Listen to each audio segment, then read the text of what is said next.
Hello, my name's Buzz. I've lived in the Cagayan De Oro City in Mindanao, Philippines for a few years. I moved here in 2006. On December 16th, we were hit by a typhoon, and that typhoon caused the river to overflow, rushing, and it killed 2,000 people, 1,000 missing. All of that number will probably go up. As you can see in this picture, this is a house that's still standing, but it's full of mud.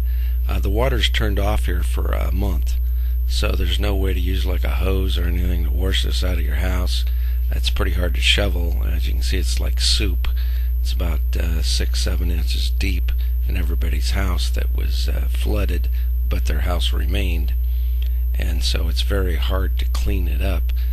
You can't really brush it out with a broom or anything, and so it's pretty tough. Here is some of all these boards and stuff used to be houses that people lived in. They basically collapsed when they were hit by the water. The people were swept into the water. In the Philippines, most people do not know how to swim, which is kind of surprising, I realize, but about 80% of the people here do not know how to swim, even though they live on an island.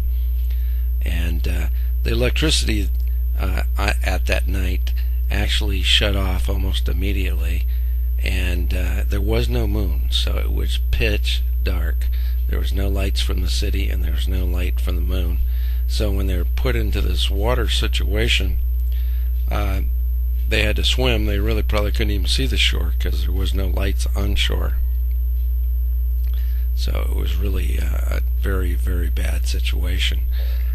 Most of the people who live down by the river, really close to the river, are very poor people, maybe making $3-4 a day.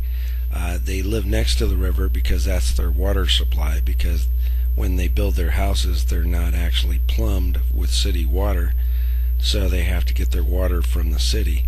They build their houses out of bamboo, pieces of wood that they can dig up, and sheet metal for roofs.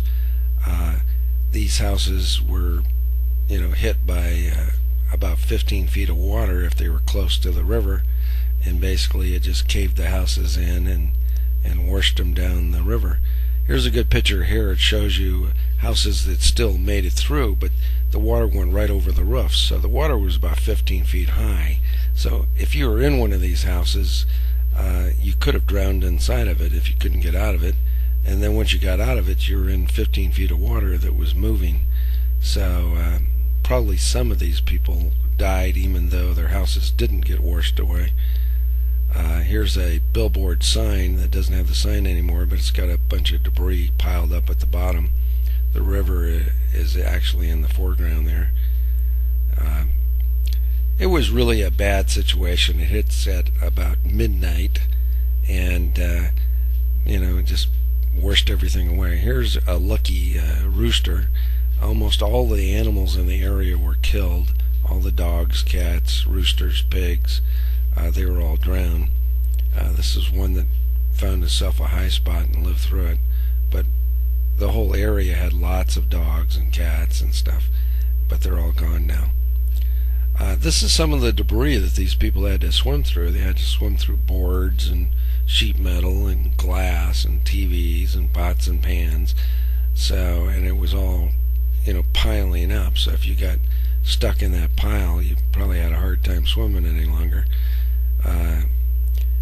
So there was a lot of dead bodies found, 2,000 dead bodies, and basically 1,000 people are missing. However, that number is probably going to go higher, because the way it works here in the Philippines, they don't really know where you live, and unless your relatives report you missing, they don't know you are missing. So some of these people that lived here possibly have relatives on other islands, and they don't even know that their kids or relatives are actually gone.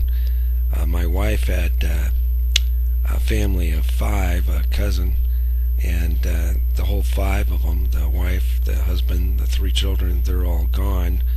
There's no bodies. They're just disappeared. They're either buried in the mud, or they are still in the river, or they got washed out to the ocean. Where this flood happened is only about a mile to the ocean, So if you got stuck in the rapids of the river, you could have been washed all the way to the ocean. And like I said, with most of them not being able to swim, it creates, obviously most of them probably drown. The kids and mom and dad and everybody. There was one little kid that was found in a wash basin, a plastic tub that people used to wash their clothes. It had washed up to shore and they found it, but the parents were never found. There was another story of a lady who climbed up the tree with her two kids, and one little boy was hanging onto her leg. It wasn't her kid, but she really couldn't reach down to save him because she was trying to save her own kids, and he washed away, never to be seen again. This is really the killing fields here. This flat area had hundreds and hundreds of squatters living on it, or the poor people as they're kind of known here. They basically just find a piece of land that nobody's really claiming, and they build their little bamboo, wood, sheet metal houses. And all those houses, because the river didn't make the turn in this particular spot, it washed right over this spot. It washed all the houses away. So this is probably the biggest area that most people died at, because the river actually was like 15 feet deep going across this open space here, which wasn't open when it happened. It was all houses. As you can see, the river makes a real U-turn there. Well, it didn't make the U-turn during the flood. It went straight across it. And unfortunately, thousands of people lived in that area. And so if they didn't know how to swim, or they weren't lucky enough to get to the shore, then they drowned or got buried in mud. These spots here where you see all this wood, these were all houses. So, there are some houses still left, but right next to the river there, they're all gone. Now, they live next to the river because they don't have plumbing, and so they need the water supply, so that's why they live next to the river. So,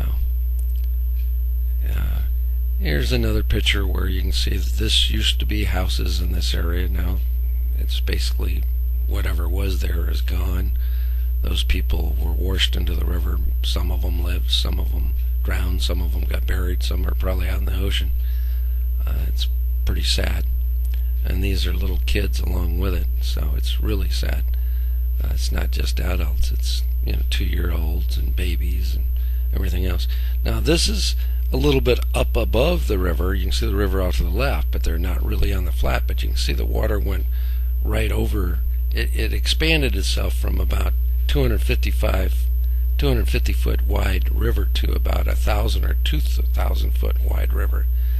And the houses that were near the river kind of just got removed. You can see it just kind of took all those houses and piled them up at the end.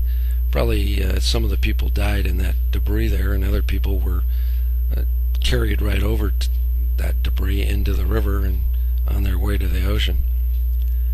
Like I said, the power was out. There was no moon, pitch dark, 15 feet of water, and most of the people couldn't swim. So they were probably holding on to boards and stuff.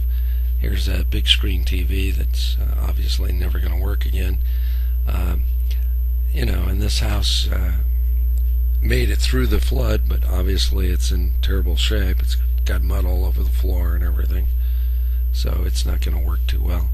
Here's a picture of somebody trying to save their stuff. Now, mud is everywhere because, like I said, the river actually went from about 250 feet wide to 1,000 or 2,000 foot wide, so it deposited its mud on all the roads, and the water is off for a month, so there's no way of using hoses to wash this off.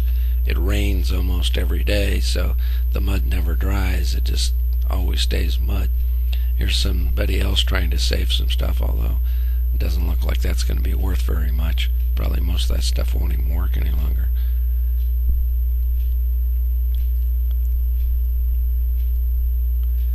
And you can see how it just piled stuff up against walls, went right over this wall. You can see it's got stuff piled up on top of it. So if you're in that water and you got slammed against that wall or whatever, you got caught in that stuff. They did find 2,000 bodies of people that were basically drowned it or got caught. Here's a building that one of the shacks that people make to live in. It's out of wood, so it floated, but it jammed up against a bridge. Uh, you know, it was really more like a tidal wave hitting these people, because what happens here is it rains really, really hard, and like a shower basically. And up in the mountains it was raining really hard, so when that water came down to the flatlands, the river expanded to, like I say, about 1,000, 2,000 feet wide, and that water was rushing. It wasn't a slow-moving flood. Here's just an alleyway that actually became like a creek because the water was running down in it, and it shoved all its debris down this little alleyway.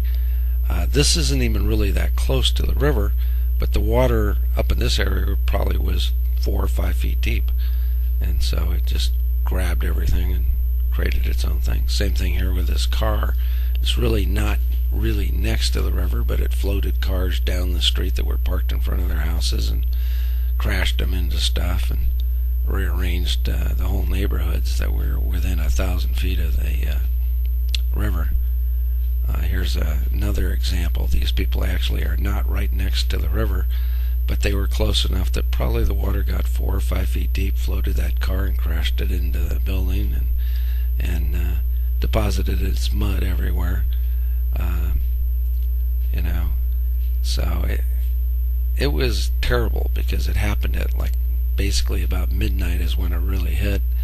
The power went off, no moon, pitch dark, 15 feet of water hitting your house, and no warning at all, no sirens, nothing.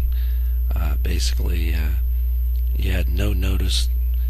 You got woke up when the water hit your house. Maybe the wall caved in, the roof fell in on you. You probably didn't have time to grab your kids or nothing. Here's some of the people that did make it through it. The poorer people, they're down by the river. They're still, basically they've got to find some place to live. They don't have money to buy a real house, so they're going to probably try to build shacks again along the river, and hopefully this doesn't happen again. Here's another person that's just basically camping by the river. All their house is gone.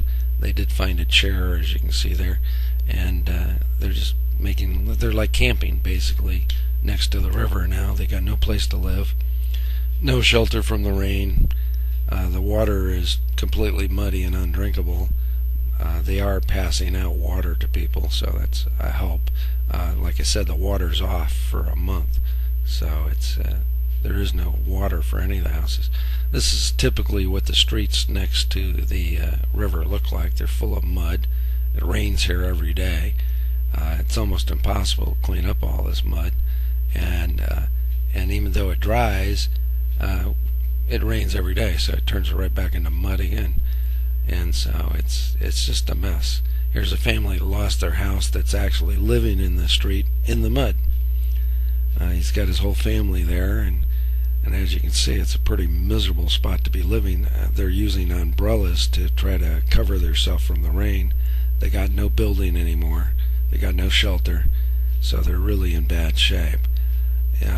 At the end of this video, we've got our email address for CDO Business Directory, which is a business that we have. If you feel like making a donation, you can send money by PayPal to sales@cdobusinessdirectory.com, and we will make sure that that money is used to help these people. In fact, giving these people money is actually going to be a big help, because they don't make enough money to pay for the building of another house. They need to have money to buy some bamboo and some sheet metal. So if you can help, it would really be appreciated. Thank you for watching this video, and I hope if you can help, you do. Thank you very much. I just wanted to let you know what really happened over here.